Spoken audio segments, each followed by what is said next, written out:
Areas of effect in D&D, cones. So we spoke on previous videos about the different methods for handling areas of effect. Method 1, theater of the mind. Method 2 is miniatures on a grid. Method 3 is miniatures on a battle map, no grid. So if you're playing in Theater of the Mind, very simple, just grab that table in the 2014 Dungeon Master's Guide for creatures in an area of effect.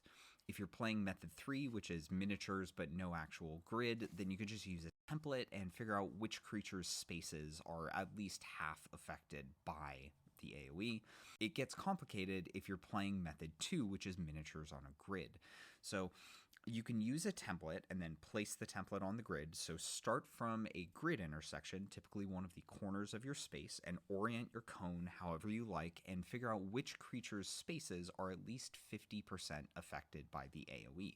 Those creatures are affected by the cone.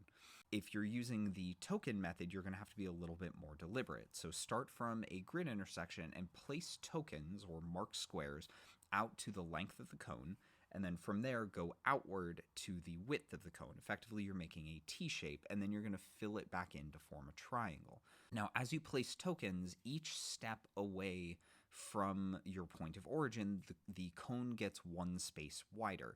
So this is going to mean that at some points you're going to have an even number of tokens, so there's no middle space. So if you're snapping to the grid, your cone is going to be either oriented slightly to the right or slightly to the left, and that's fine. If you're not snapping to the grid, then you can slide those tokens so that they kind of straddle that middle line. So there will be parts of your cone where it's like, it's this wide for 2 spaces, and then it's that wide for 2 spaces, and you get a slightly wider cone as a result for the base of the cone. The end of the cone is always going to be those same dimensions, but you might catch a few extra creatures in the area of effect depending on how you place those middle chunks. You might also be able to use this kind of snake your cone around your allies to hit enemies without hitting your friends.